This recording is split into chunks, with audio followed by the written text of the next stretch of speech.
But in terms of, we talked about Man City being direct rivals at the moment, and being the champions of England. They've brought in Erling Haaland, which is, one of the, I guess, youngest one of the most prolific young strikers available in the market right now. But then they've also let go of Sterling, Jesus, and Zinchenko. What are your thoughts on Man City and whether they'll be able to give Liverpool a run for the points in the Premier League?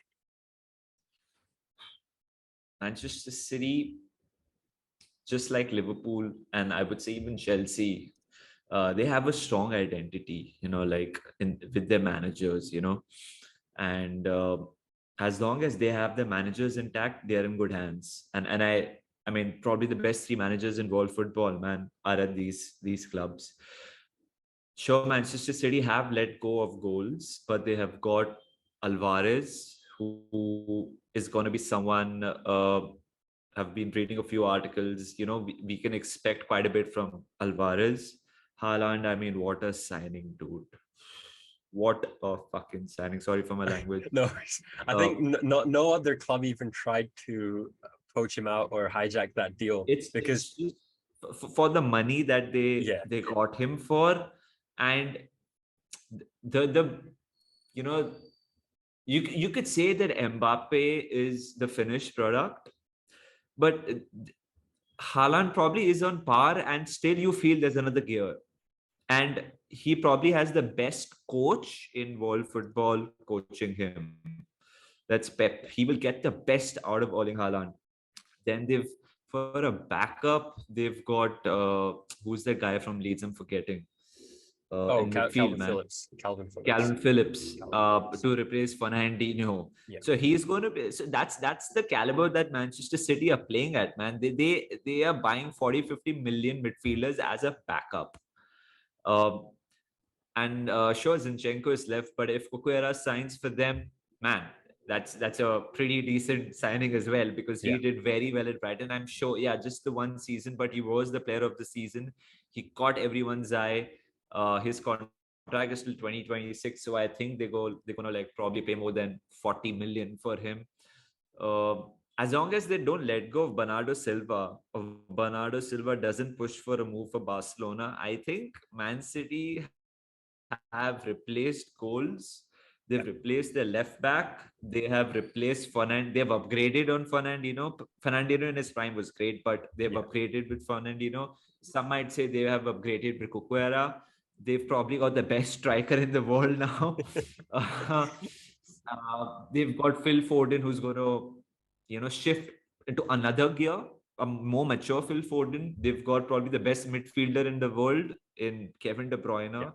So I don't think Man City have weakened by any stretch of the imagination. Sure, it might, what might not work for Manchester City is how these players settle in initially. If they take time to get into the gear, that's the only hope I think the others have.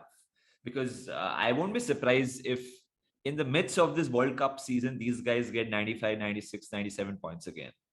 Yeah, this is a season like no other, man. It's going to be cramped. Agreed. There's going to be injuries. There's going to be COVID cases, unfortunately. I still think Man City are going to get 95 odd points. That's how good they look on paper, man. I sometimes look at the Man City squad and said, why are we even bothering with transfer signings? Like, no way are we, close to Man City and the depth that they have in their squad, especially with all the rumors of, Werner wanting to leave or Ziyech getting offers from AC Milan and all that sort of stuff. And with Man City, it's almost like, yes, they've let go, as you said, of players who have the potential, and especially Zinchenko, which was a surprising one because he's quite young. A team like Man City would never let go of Zinchenko. But do you have any concerns of Man City, selling their players to their direct rivals? Chelsea getting hold of Sterling, and we saw, and us Chelsea fans were very, very impressed with his performance against Charlotte FC in the preseason game. And he was, quoting Alex Goldberg here, but he said he was levels above the wingers at Chelsea. So directly selling players to rivals, is that a good, deal for Man City? Just the one. The other is Arsenal. I mean, Arsenal is a. No, don't get me wrong. Arsenal. Yeah, like I think the reason I say that right now is because I think Arsenal have made some good signings this summer, But and let's be honest, they're not going to yeah, rival Manchester City this yeah, season. They might eventually, but see, Jesus wanted more game time. Sterling wanted more regular starts. So I understand why they have let go of these two. Uh, sure, you might say with Chelsea rivals, but the reality, Chelsea was the only club who were willing to pay that much. And one thing I mean, we have to credit Manchester City. We spoke a lot about, initially they spend.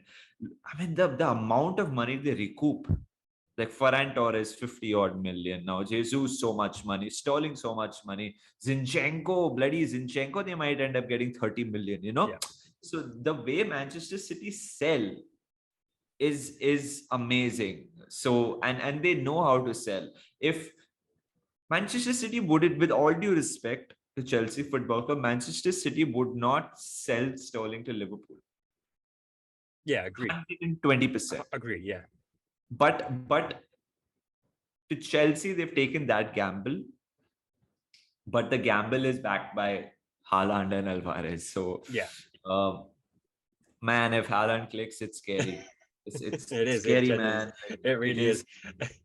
I'm thinking Yeah. about Chelsea where we don't have Lukaku anymore. Werner isn't liking the situation at Chelsea right now. Kai Yeah. Havertz isn't, playing really well. Batshuayi, I don't really have a lot of hopes for him to play 30 odd games a season and score 15, 20 goals. So Chelsea without an actual real number 9 who's in form. Yeah. I am, heading into that season, I am very scared of what Liverpool and Man City can do.